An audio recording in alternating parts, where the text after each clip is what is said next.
My name is Lady Joanna Hoyos. I am 29 years old. I am from Palestine. I live in Vitalito Villa. I am studying agronomic University of I my free time listen to music and read a book and watch TV. My last uni. 1 years ago, I was in the city of Bogota to visit my uncle who was going to get married.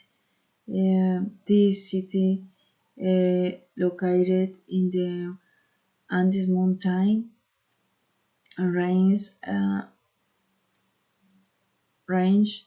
with an altitude of 2,650 meters above sea level. The climate is cool. It is the capital of Colombia.